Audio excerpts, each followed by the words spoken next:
Hello friends, कैसे हैं आप। मैं आरडी आप सभी का हार्दिक स्वागत करता हूं आंसू जी के ट्रिक पर। और आप मेरे साथ जुड़ गए हैं रीजनिंग टेस्ट पेपर की क्लास 6 के अंदर।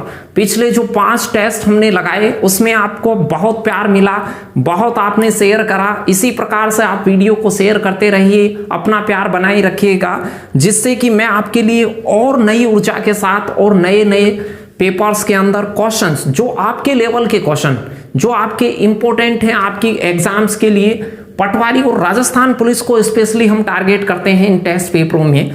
ये टेस्ट पेपर कहीं भी काम आएंगे, ऐसा नहीं है कि आपके पटवारी और राजस्थान पुलिस में ही आएंगे। आप रेलवे की एग्जाम भी दे रहे हैं तो वहां भी ये क्वेश्चंस काम आने वाले हैं। बहुत सारे कॉमन टॉपिक होते हैं और उनमें बेसिक से हाई अप्रोच के क्वेश्चन होते हैं, वो उनमें से ही पूछे जाते हैं।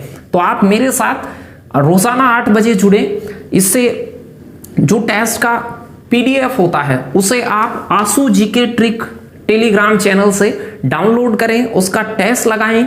समस्या कुछ क्वेश्चनों में आए तो आप यहां आकर अगले दिन 8 बजे उसका सॉल्यूशन देखें। पुराने आपने सारे नहीं देखे हैं टेस्ट तो उसे प्लेलिस्ट में जाइए, रीजनिंग टेस्ट पेपर नाम से प्लेलिस्ट है, वहां जाकर आप पढ़िए उसे। चलिए तो स्टार्ट करते हैं आज का ये टेस्ट नंबर 6 और उसका question number first. Question number first देखिए, बहुत ही आसान क्वेश्चन है और इंपॉर्टेंट भी है। बहुत सारी एग्जाम में आपने देखा होगा ऐसा क्वेश्चन। 3 घड़ियां हैं जो क्रम से 9, 12, 15 मिनट के अंतराल पर बजती रहती हैं। वे किसी समय एक साथ बजी हैं, तो अब दोबारा वो एक साथ कब बजेंगी, इस प्रकार का क्वेश्चन होता है। तो ये जो समय अंतराल है, टाइम इंटरवल है, उसका आप लघुत्तम लेते हैं, एलसीएम लेते हैं। और एलसीएम लेने का तरीका आता होगा, कुछ लोग डायरेक्ट भी लेते हैं, लेकिन ध्यान से ले, ये प्योर एलसीएम होगा, इससे आगे वाला नहीं हो जाए। चलिए तो एलसीएम में सबसे पहले सभी में 3 का भाग जाता है, तो यहां 3 आ जाता, यहां 5 आ जाता और 4 बार आ जाता।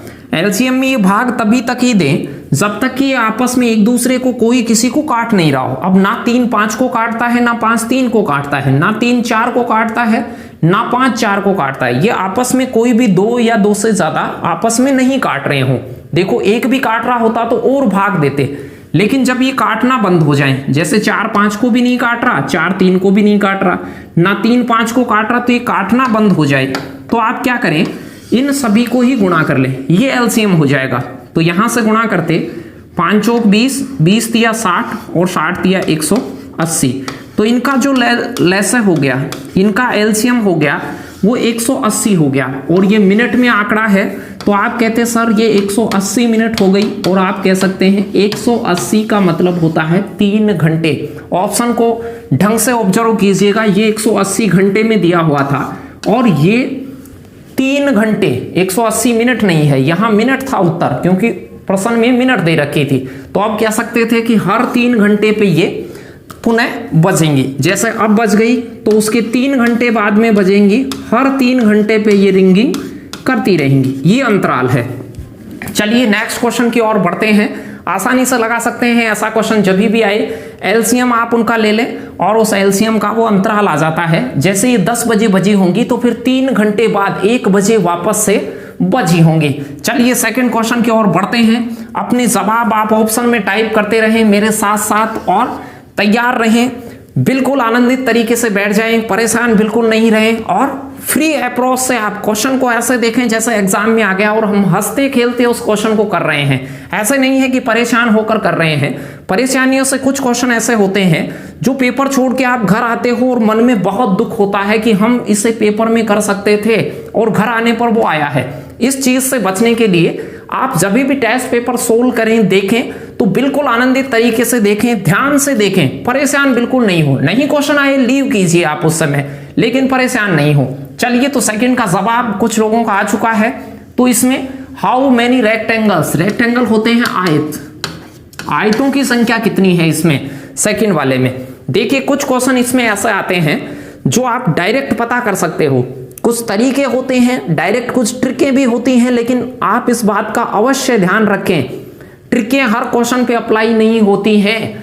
कुछ क्वेश्चन दिख रहे होंगे आपको, ये दिल्ली पुलिस में आया हुआ क्वेश्चन है, ट्रिक ऐसी चीजों पे अप्लाई नहीं होती है।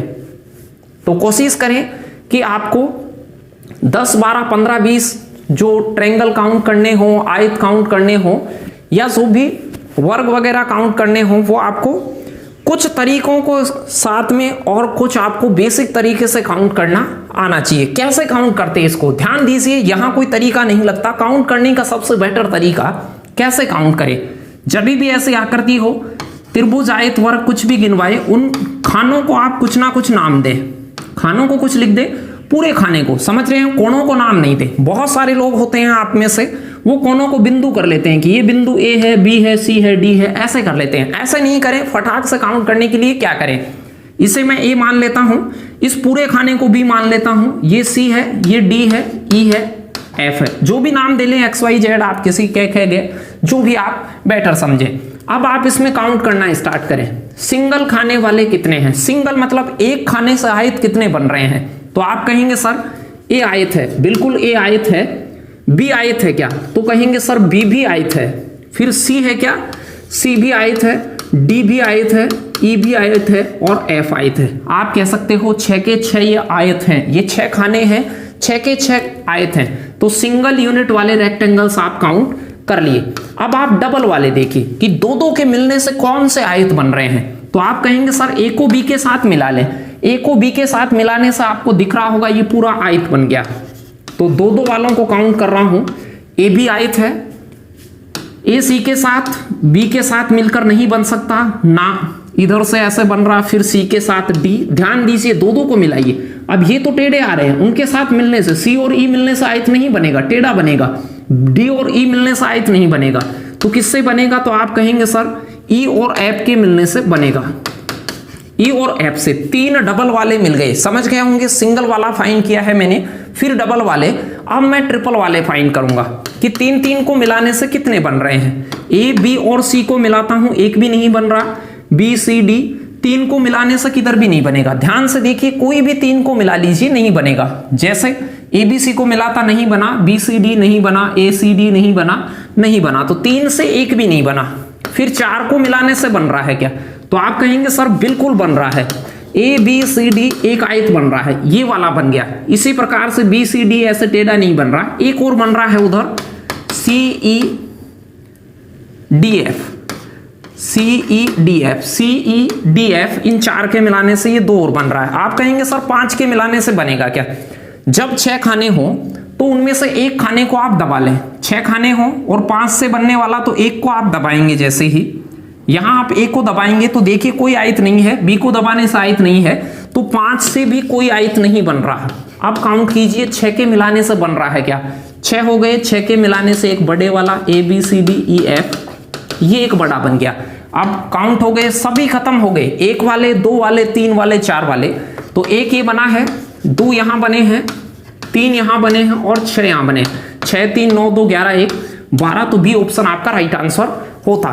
तो एक एक खाने को पहले काउंट करें कि एक एक खाने से आयत बन रहे हैं क्या, फिर 2 खाने से आयत बन रहे हैं क्या, फिर इसी प्रकार से 3 से 4 से और 6 खाने, 6-7 खाने होते हैं आपके पास, तो 15-20 जो भी काउंट करने वाले आयत वायत त्रिभुज वगैरह आपको देता है, वो आराम से आप काउंट कर पाएंगे। चलिए नेक्स्ट क्वेश्चन आपकी स्क्रीन पर आ चुका है। 12 बंदर 12 केले 12 मिनट में खा सकते हैं, 4 बंदर 4 केले कितने मिनट में खा सकते हैं। एक आदमी इसे देखकर भी लगा देगा, वो ये कहेगा कि सर 12 बंदर हैं, 12 केले हैं, तो एक बंदर के हिस्से में 1 केला आ रहा है, एक बंदर के हिस्से में 1 केला आ रहा है, और कितने मिनट में, तो आप कहेंगे 12 मिनट में आ रहा है।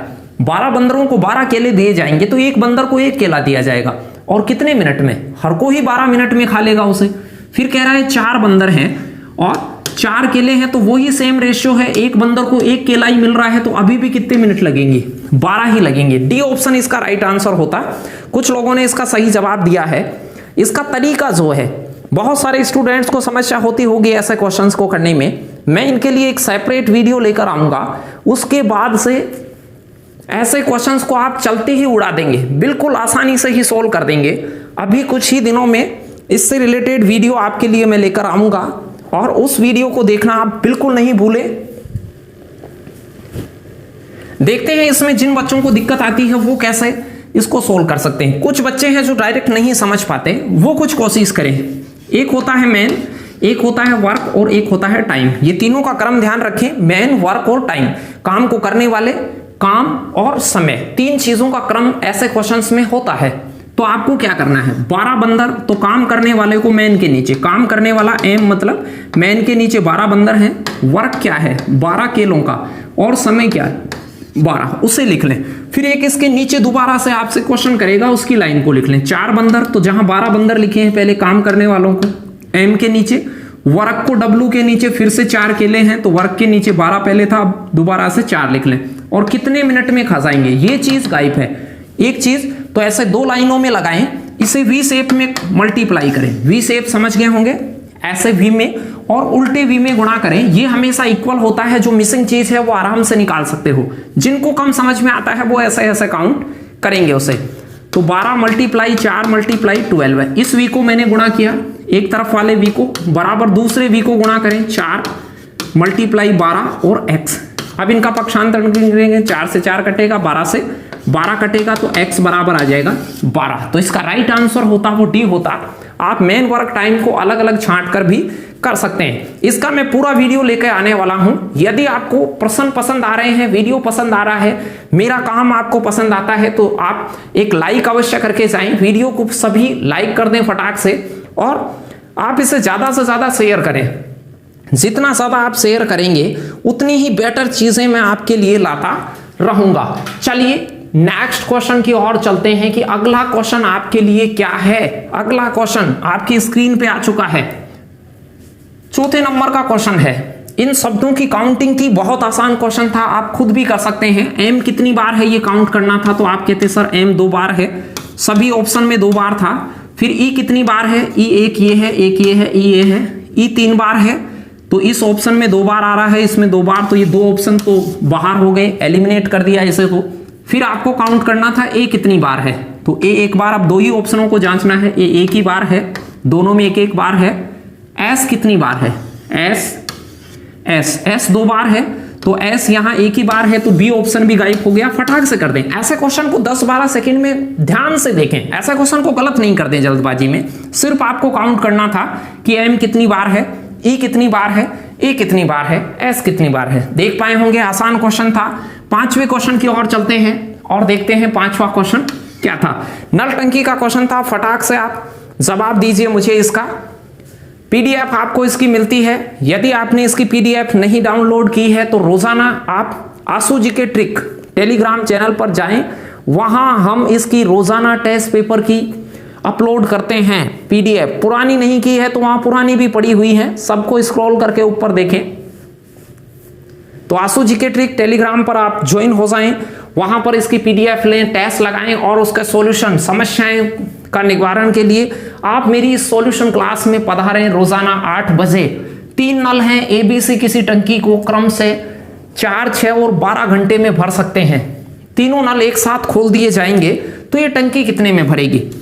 देखिए ऐसे क्वेश्चन बहुत आसान होते हैं, समझना इन बातों को। जिन लोगों को ऐसे क्वेश्चन को करने में समस्या आती है वो क्या करें। सबसे पहले क्वेश्चन में दिया होगा एक तो समय के रिलेशन या समता के, 2 चीजें होती हैं क्वेश्चन में। कई बार समता दी होती है, कई बार समय दिया होता है। इस क्वेश्चन में समय दिया है। समय क्या दिया है, ए अकेला 4 घंटे में भर सकता है, बी अकेला 6 घंटे में भर सकता है, सी अकेला 12 घंटे में भर सकता है। हो सकता है कुछ इनमें से नल भरने वाले हों, कुछ नल इनमें से खाली करने वाले हों, लेकिन यहां सभी भरने वाले हैं। मैं कह सकता हूं कि सभी की एफिशिएंसी प्लस है।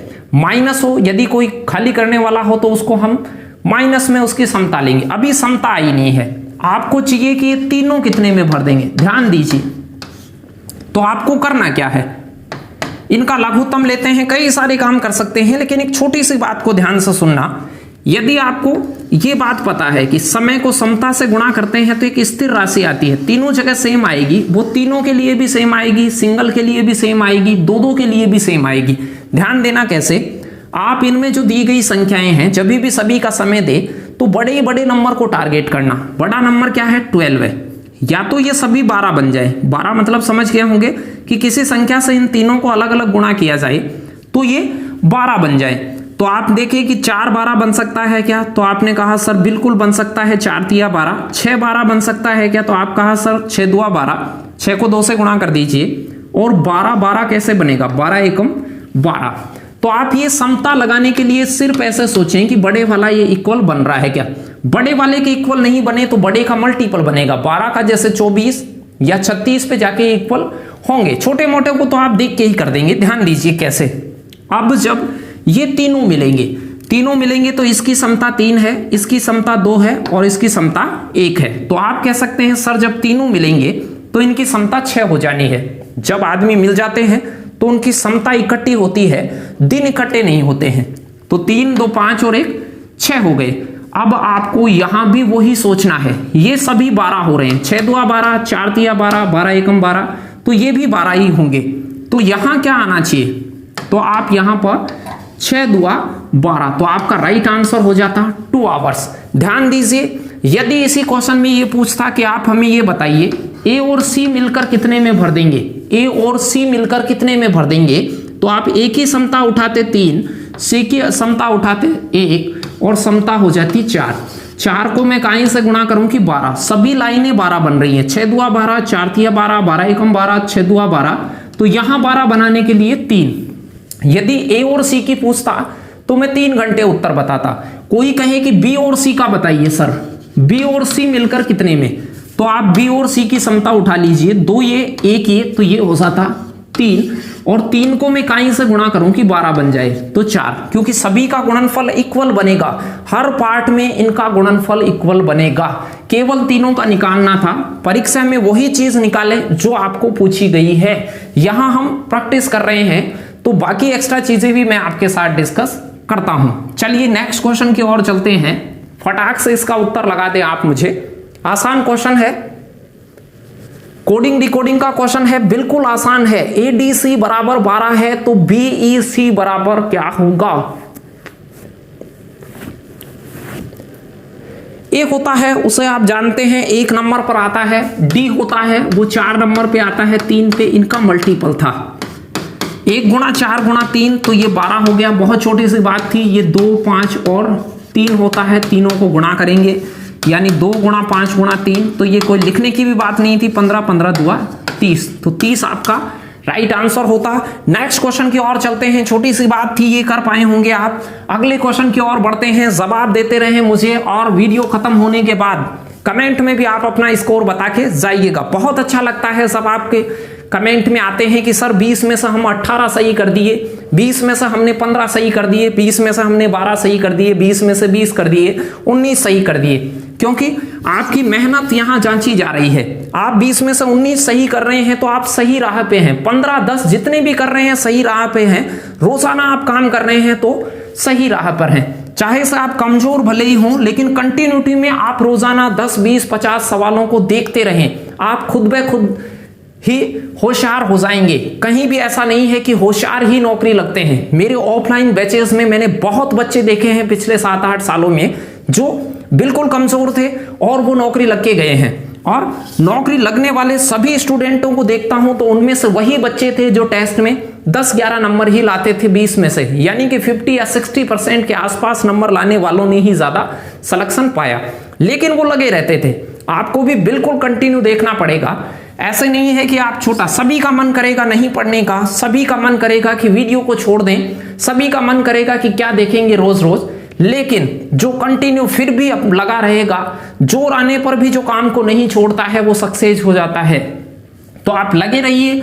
एक लाभ हानि का क्वेश्चन, कुछ आम है वो 1 रुपए में 8 की दर से खरीद कर 1 रुपए में 10 की दर से बेचे गए तो कितने प्रतिशत की हानि हुई।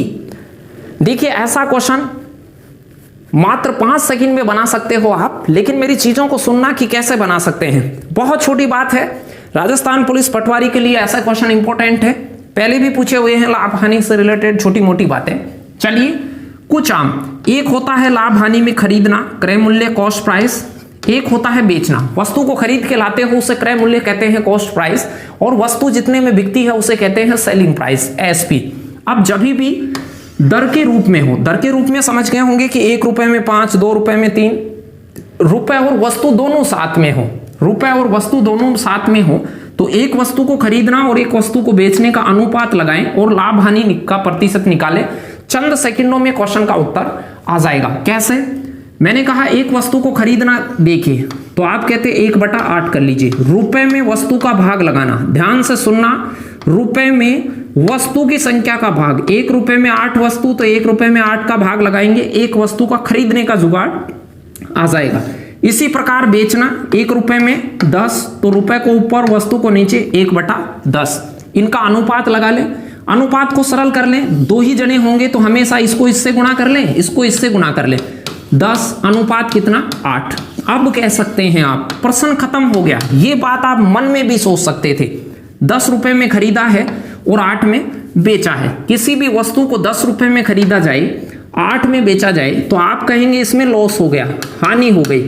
मैं कहूंगा कितने की हो गई, तो आप कहेंगे सर 10 में लाए और 8 में बेची तो 2 की हानि हो गई। लेकिन प्रश्न को हानि का क्या चाहिए, प्रतिशत। हानि का प्रतिशत कैसे निकलता है, हानि की राशि को ऊपर रखिए, क्रय मूल्य को नीचे रखिए, 10 को और 100 से गुणा कर दीजिए। बहुत छोटी बात होती है, हानि को ऊपर, क्रय मूल्य को नीचे और 100 से गुणा करने से परसेंटेज निकलता है। तो आपका उत्तर होता 20%, जो बी ऑप्शन में था। बहुत आसान है। ऐसे क्वेश्चन में एक वस्तु का क्रय मूल्य और विक्रय मूल्य लगाएं, वो रुपए में वस्तु का भाग देकर बनाएं, 1/8 और 1/10 मैंने बनाया। फिर आप इस अनुपात को सरल करते तो 10 इधर आ जाता, 8 उधर आ जाता, 5 और 4 भी मान सकते हैं इसे। कुछ बच्चों के ऐसा हो कि 10 8 नहीं मानूंगा, इसे काटूंगा मैं, तो काटने के बाद 10 ये 5 आ जाता और ये 4 आ जाता। 5 रुपए में खरीद कर 4 रुपए में बेचते तो 1 रुपए का लॉस होता। कितने पर होता, तो आप कहते 5 पर और इसे 100 से गुणा करते। कैसे भी काट लें आप अपने अकॉर्डिंग, 20% उत्तर आएगा। जब भी लाभ हानि का परसेंट पूछा जाए ऐसे क्वेश्चंस में, तो आप जल्दी से निकाल सकते हैं। बिल्कुल 5 से 7 सेकंड लगती हैं यदि आप ध्यान से देख रहे हो। बाकी डिटेल में चर्चा करेंगे। वीडियो एक मैथ से रिलेटेड लेकर आऊंगा कि राजस्थान पुलिस में मैथ से रिलेटेड जो क्वेश्चन इंपॉर्टेंट है उनका भी एक वीडियो आपके लिए बनाऊंगा मैं, और उस सीरीज के भी 4-5 वीडियो आपको मिलने वाले हैं। बस आप चैनल से जुड़े रहें। चैनल पे नए हैं तो चैनल को सब्सक्राइब कर लें, वीडियो को लाइक करें और ज्यादा से ज्यादा शेयर करें। यदि आपको ये वीडियो पसंद आ रहे हैं, ये चीजें आप, मेरा काम आपको पसंद आ रहा है, तो 8वां क्वेश्चन देखिए। एक बहुत नॉर्मल सी सीरीज थी, सब देख पा रहे होंगे। सीरीज थोड़ी सी जल्दी से बढ़ रही हो, बहुत तेजी से बढ़ रही हो, तो आप ये सोच सकते हैं कि वहां मल्टीपल रहे होंगे, धीरे धीरे पढ़ रही होगी तो योगात्मक श्रेणी रही होगी। तो यहां देखिए थोड़ा सा जल्दी से इंक्रीज हो रही है, बढ़ रही है। 6 से 12 हुआ, 12 से 36, 36 से 144। आप कह सकते हैं ये 2 गुना हुआ सर। फिर 12 36 तिगुना हुआ, 36 चौके 144 चौगुना हुआ। तो नेक्स्ट आएगा 5 गुना, 144 का 5 गुना करेंगे तो 720 आएगा। ऑप्शन भी बहुत आसान थे, वैसे ही दिख गया होगा, क्योंकि 100 प्लस है तो 500 प्लस तो आएगा ही। ऑप्शन 3 ऑप्शन तो 500 प्लस थी ही नहीं। 2 सेकंड का क्वेश्चन था, आराम से कर पाए होंगे। नेक्स्ट क्वेश्चन की ओर चलते हैं, फटाक से आप उत्तर लगाते रहे। 9वां क्वेश्चन है, रेलगाड़ी की क्रॉसिंग से रिलेटेड प्रश्न है, और इसे कैसे करते हैं। बहुत डिटेल चीजें होती हैं, लेकिन मैं शॉर्ट में आपके क्या क्या काम आता है उसे कर देता हूं। जब भी चाल दूरी का प्रश्न होता है तो एक दूरी होती है डिस्टेंस, एक टाइम होता है समय, और एक होती है स्पीड चाल। 3 चीजें होती हैं, दूरी, समय और चाल। यदि रेलगाड़ी किसी लंबाई की वस्तु को पार करे, लंबाई कैसे कि एक पुल है उससे रेलगाड़ी गुजर रही है। ध्यान से देखिए, जैसे आपके पास कोई पुल होता, ये जैसे पुल है, 100 मीटर लंबा पुल है, 100 मीटर लंबी रेलगाड़ी है और इसके ऊपर से इसे गुजारना है। तो आप ये कह सकते हैं सर 100 मीटर तो ये है, 100 मीटर ये है। यदि ये 100 मीटर चलेगी तो इसके ऊपर ही रहेगी, लेकिन ये 100 और चल ले तो 100 ये पुल और 100 ये रेलगाड़ी, यानी 200 मीटर की दूरी इसे तय करनी पड़ेगी। तो 200 मीटर की दूरी तय करनी पड़ेगी, तब जाके ये क्रॉस होगा। तो अब आप ये कह सकते हैं कि रेलगाड़ी जब भी किसी लंबाई की वस्तु को क्रॉस करती है, पुल को, सुरंग को, प्लेटफॉर्म को, तो आपको जो दूरी लेनी होती है वो रेल प्लस पुल लेनी होती है, दोनों को लेनी होती है। जैसे इस प्रश्न में लेते 120 मीटर लंबी रेलगाड़ी है, तो रेलगाड़ी 120 की प्लस पुल कितने का है, 360 मीटर लंबा पुल है, तो ये 360 लेंगे। तो दूरी आपको 480 मीटर लेनी पड़ती। दूरी, ये क्रॉसिंग डिस्टेंस हो गई, पार करने में उसे दूरी कितनी चलनी पड़ी, वो 480 हो गया। और क्वेश्चन ने कह रखा है स्पीड क्या थी, 36 किलोमीटर पर आवर। अब देखिए दूरी मीटर में है लेकिन स्पीड किलोमीटर पर आवर में है। किलोमीटर किलोमीटर के साथ ही गुणा हो सकती है, मीटर मीटर के साथ ही जोड़ बाकी गुणा भाग हो सकती हैं, और सेंटीमीटर सेंटीमीटर के साथ ही हो सकती हैं। तो यहां तो डिफेक्ट है, ये मीटर है ये किलोमीटर है, तो आप इसे सूत्र में कहीं भी इस्तेमाल नहीं कर सकते। तो किलोमीटर पर आवर की चाल को मीटर पर सेकंड में बदलने के लिए 5/18 से गुणा करते हैं। 18 से काटते 2 बार तो ये आता 10 मीटर पर सेकेंड। इसका मतलब 10 मीटर जाती है 1 सेकेंड में। 10 मीटर पर सेकेंड का मतलब होता है 10 मीटर जाती है 1 सेकेंड में। तो अब 480 कितने में जाएगी? तो आप कह देते 48 सेकेंड में जाएगी। देखने से बता सकते थे, या दूरी में चाल का भाग लगा दे, दूरी में चाल का भाग लगा दे, दूरी में चाल का भाग लगाएंगे तो 480 में 10 का भाग लगाते तो ये 48 सेकेंड, क्योंकि सेकेंड में बदल लिया था, ऑप्शन सेकेंड में उत्तर आएगा। तो उत्तर हो जाता 48 सेकेंड। आसान बात थी, कर सकते थे, बहुत इजी तरीके से कर सकते थे इसे। तो कुछ मैथमेटिकल क्वेश्चंस भी आपको तैयार करने होंगे। सभी एग्जाम, क्योंकि आप विभिन्न प्रकार के एग्जाम देते हैं, कहीं ना कहीं आपका नॉलेज इकट्ठा किया हुआ काम अवश्य आएगा। चलिए 10वें नंबर के क्वेश्चन की ओर चलते हैं कि 10वां क्वेश्चन आपके लिए क्या है। फटाक से लगा दीजिए, ये तो बहुत आसान है, आप कर सकते हैं इसे। लैंग्वेज को ध्यान से पढ़ें, जल्दी से जल्दी क्वेश्चन का उत्तर आए, बस इतना करें आप। ए बी सी और डी में सबसे हल्का बी है, यानी कि आपके पास में ए बी सी डी 4 हैं, इनमें सबसे हल्का कौन है? हल्के को मैं नीचे लिख रहा हूं, सबसे हल्का बी है, बी सबसे हल्का है। हल्कों को मैं नीचे लिख रहा हूं, भारी को मैं ऊपर लिख रहा हूं। सी डी से भारी है लेकिन ए से हल्का है। सी है वो डी के तो ऊपर है, डी से भारी है, क्योंकि भारी लोगों को मैं ऊपर लिख रहा हूं। डी से भारी है लेकिन ये सी है वो ए से हल्का है। तो ए ऊपर हो गया, फिर सी हो गया, फिर डी हो गया, बी हो गया। सबसे भारी कौन है? तो सबसे भारी हो गया ए, ऑप्शन ए वाला कैंडिडेट ही सबसे भारी है। आसान क्वेश्चन था, फटाक से मैं अगले क्वेश्चन की ओर लिए चलता हूं। चलिए 11वां क्वेश्चन का उत्तर लगाइए, फटाक से लगा पाए होंगे। ये भी देख के ही कर दे। देख के कैसे? त्रिभुज के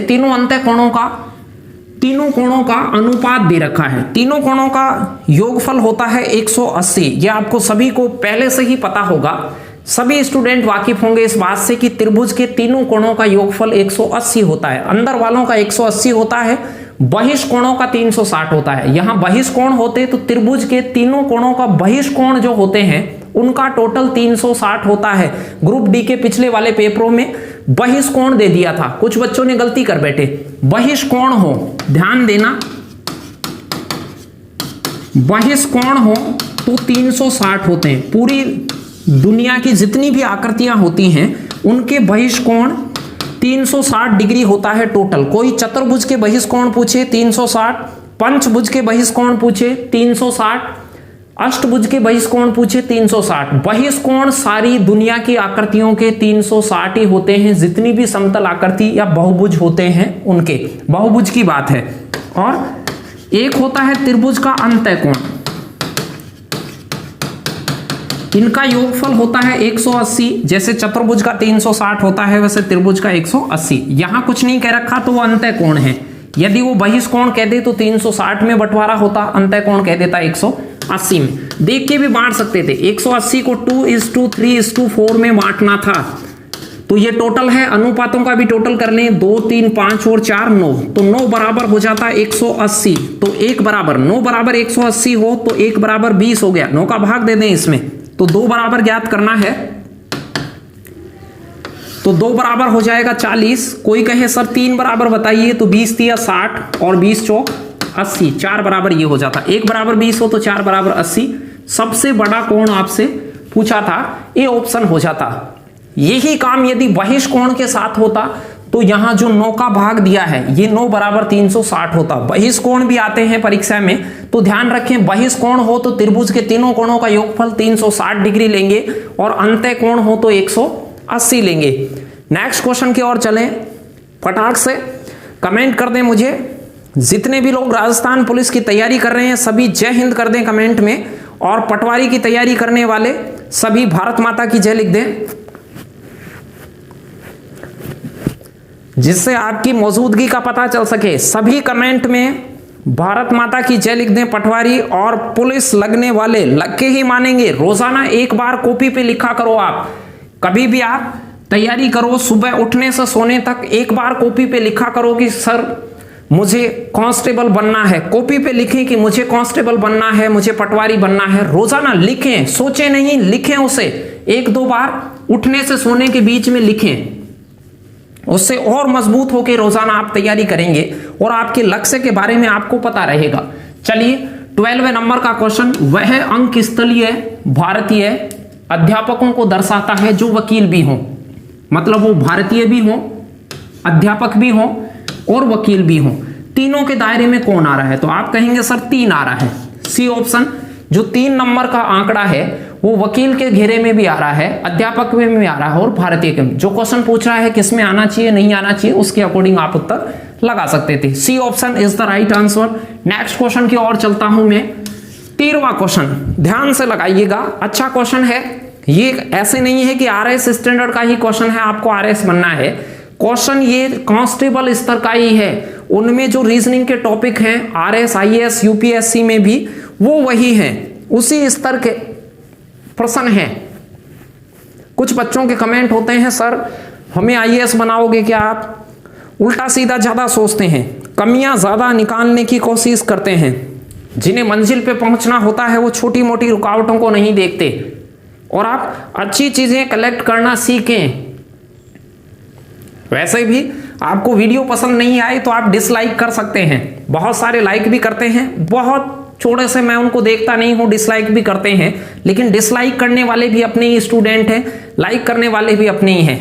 कहीं ना कहीं लाइक और डिसलाइक करने वाले दोनों के ही दिमाग में और दिल में थोड़ी बहुत जगह हमारे लिए बिल्कुल है, तभी तो वो लाइक और डिसलाइक करते हैं। चलिए 13वां क्वेश्चन मैं करना सिखाता हूं कि प्रश्न एक्चुअल में कहना क्या चाह रहा था और करते क्या। कोई भी आयु का प्रश्न हो उसमें पूर्व, वर्तमान और बाद की स्थितियां होती हैं। इसमें एक कैंडिडेट था इना। अब देखिए उसने क्या कहा, पिछले वर्ष इना की आयु है वो वर्ग थी, किसी संख्या का वर्ग थी। ध्यान दीजिए, किसी ना किसी संख्या का वर्ग थी पिछले 1 साल पहले। वर्तमान से पूर्व हो गया, पिछला साल कह रखा है, वर्तमान से 1 साल पहले। आगामी वर्ष, आगामी कह रखा है तो वर्तमान से लगाएंगे, वर्तमान से आगामी। कुछ भी नहीं कह रखा है कहां से आगामी, तो वर्तमान से आगामी लगाएंगे 1 वर्ष बाद। ये क्या हो जाएगा, किसी संख्या का घन होगा। घन आप समझते होंगे, वर्ग होते हैं जैसे 1, 4, 9, 16। ये जो घन होते हैं 25, 36, ये सब लिखने की जरूरत नहीं है, वो वर्ग होते हैं। घन होते हैं 1, 8, 27, 64, 125। बस मर लेगा। आदमी है तो 125 से बड़े घन की जरूरत नहीं पड़ेगी आयु के प्रश्नों में, क्योंकि आदमी की जो एज है वो 125 वर्ष पे ही लगभग समाप्त हो जाती है। इससे पहले ही क्वेश्चन खत्म हो जाएगा। प्रश्न क्या कह रहा है, 1 साल बाद तो घन हो, लेकिन 1 साल पूर्व, यानी कि इनमें 2 वर्ष का गैप हो गया। यहां से यहां तक 2 वर्ष इंक्रीज है ये। तो आप मुझे बताइए, 1 यदि मैं मानता हूं तो ये क्या होता, 0, तो ये पैदा ही नहीं हुआ होगा। इसे 8 मानता हूं तो ये क्या होगा, 6, तो ये वर्ग नहीं है तो 6 नहीं ले सकता, 8 भी खत्म। ये 27 है तो 2 साल पहले ये 25 रहा होगा। 25 एक वर्ग है और 27 एक घन है, तो घन संख्या थी वो 27 और वर्ग संख्या थी 25। ऐसे इन 5 को जांच लेंगे। 5 समझ गए होंगे, 1, 8, 27, 64 और 125। इनको ही जांच लें कि इनके आगे और पीछे जितने सालों का गैप है उस पे वर्ग और घन के संबंधों को जांच लें। आयु के टॉपिक में डिटेल से चर्चा करेंगे इसके ऊपर। अभी वीडियो बड़ा हो जाएगा तो मैं ज्यादा चर्चा नहीं कर रहा हूं। तो 1 साल पहले 25 वर्ष का था और 1 साल बाद 27 का हो गया, तो वर्तमान में कितने का है। कोई आपसे पूछे वर्तमान में, तो आप कहेंगे सर 26 का वो वर्तमान में है। और उसकी आयु पुनः किसी संख्या का घन कब हो जाएगी, कितने वर्षों का इंतजार करना होगा कि ये वापस से यहां से घन, एक बार तो यहां हो गई, लेकिन पुनः घन कब हो जाएगी। पुनः घन दोबारा घन बनेगी 64 साल पर। 4 का घन होता है, ये 3 का घन है, 4 का 64 पे बनेगी, तो कितने साल लग जाएंगे। तो 26 से 64 में जाने में आप कह सकते हैं सर 38 साल और लग जाएगी। तो इसका राइट आंसर होता 38, क्योंकि 26 से 42 आगे चला जाता, 26 से 10 36 ही रहता, 20 ये आता नहीं। 38 साल बाद वो पुनः घन हो जाएगी, तो इसका राइट आंसर ए ऑप्शन होता। चलिए 14वें नंबर के क्वेश्चन की ओर बढ़ते हैं। 14वें नंबर का क्वेश्चन क्या है, ध्यान से देखिए, उत्तर लगाइए। बहुत छोटी बात है, पटवारी प्री में लास्ट जो वैकेंसी हुई उसमें आया था, सरकारी स्कूलों में उत्तीर्ण छात्रों का प्रतिशत कम होता है। इस कथन के आधार पर नीचे 4 में से एक विकल्प चूज करना था। इस कथन को इंगित कौन सा विकल्प कर रहा है? सरकारी स्कूल में विद्यालय भवन नहीं होते हैं, क्या ये रिजल्ट को प्रभावित करता है? क्या नहीं। सरकारी स्कूलों में अच्छे पुस्तकालय नहीं होते हैं, सरकारी स्कूलों में खेल मैदान की कमी होती है, सरकारी स्कूलों में गुणवत्तापूर्ण शिक्षा नहीं दी जाती। इस चीज को देखो, वैसे दी जाती हो नहीं दी जाती हो, इस पे आप बिल्कुल भी दिमाग नहीं दौड़ाएं। यदि कथन दिया गया है तो इसको ऑब्जर्व करें, ये चीज आप ध्यान से पढ़ें, उसके अकॉर्डिंग ही लगाएं आप उसका उत्तर। कुछ लोग वहां ये सोचने लग जाते हैं कि पुस्तकालय भी होने चाहिए सर, पढ़ाई के लिए फला भी होने चाहिए, डिखा भी होने चाहिए। 4 में से आप इस कथन के लिए बेटर अप्रोच को तलाशें, तो वो होता डी ऑप्शन। 14वें क्वेश्चन का राइट आंसर डी होता। नेक्स्ट क्वेश्चन की ओर चलते हैं, तो बिल्कुल ध्यान से लगे रहिए मेरे साथ। 5 क्वेश्चन और आने वाले हैं, ध्यान से तल्लीनता से देखें। ये तो बहुत छोटी बात है, संबंध का क्वेश्चन है कि वैसा नहीं है, ध्यान देना, वैसा नहीं है जैसा परोपकारी का संबंध स्वार्थी से है, परोपकारी का संबंध स्वार्थी से है, वैसा कहां नहीं है। तो प्रकाश और अंधेरा ये विपरीत अर्थ के हैं, विपरीत शब्द हैं, विलोम कह सकते हैं। तो यहां पर ये तो है इसके जैसा, पूछना रहा था कि कौन सा इसके जैसा नहीं है, और ये भी है, ये भी है। बी ऑप्शन को देखिए, जुड़ जाना या लगे रहना, जैसे आप तैयारी में लगे रह रहे हो और तैयारी छोड़ भी नहीं रहे हो, नहीं छोड़ना और लगे रहना ये समानार्थी हैं, एक जैसे ही अर्थ हैं, और ये विपरीत अर्थ वाले हैं। तो बी ऑप्शन था वो इसमें समानार्थी था, जुड़ जाना या लगे रहना या नहीं छोड़ना एक ही बात है ये। तो बी ऑप्शन समानार्थी था, उसने कह रहा था कौन सा संबंध वैसा नहीं है, उत्तर हो जाता बी। नेक्स्ट क्वेश्चन की ओर चलते हैं। 5 क्वेश्चन जो बच गए हैं उनको ध्यान से देखें। ये आपका भिन्न छांटने से रिलेटेड था कि इसमें से विषम विकल्प का चयन कीजिए। बिल्ली म्याऊं म्याऊं करती है, उसकी आपको आवाज का पता है। गधा रेंकता है, रेंकना ही कहते हैं गधा जो आवाज करता है। घोड़े की आवाज को हिन हिनाहट कहते हैं, बिल्कुल सही है। शेर चिल्लाता नहीं है, दहाड़ता है। शेर दहाड़ता है तो गलत विकल्प हो गया, डी का चूज करना था आपको।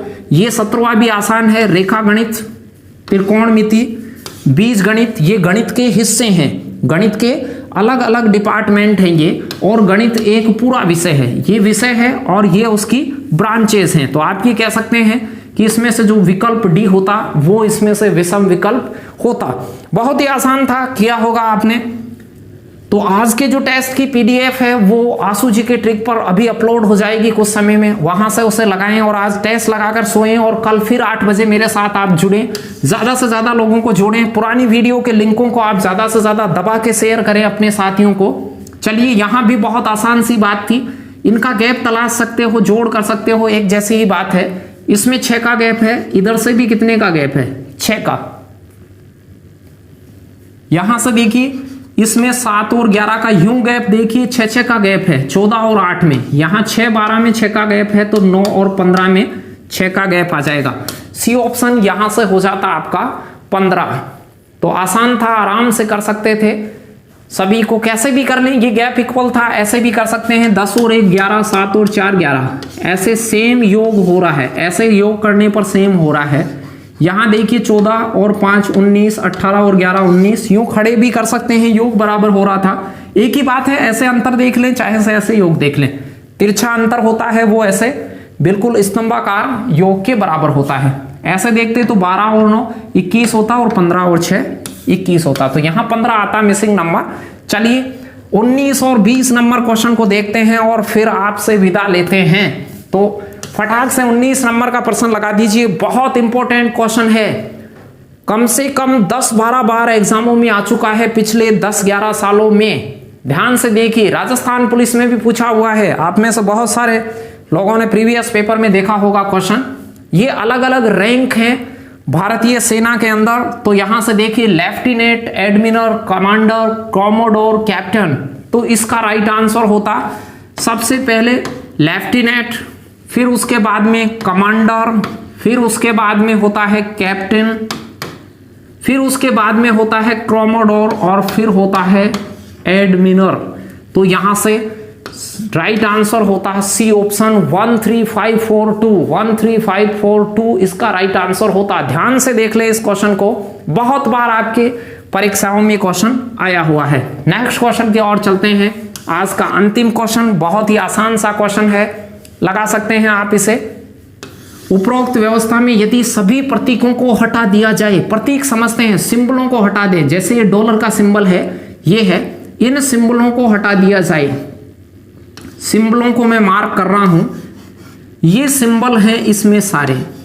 अब ऐसे नहीं है कि हटा के आप लिखेंगे, प्रश्न क्या कह रहा है उसे देखेंगे कि उसके लिए आपको क्या जरूरत है, सिर्फ इतना ही करें परीक्षा में।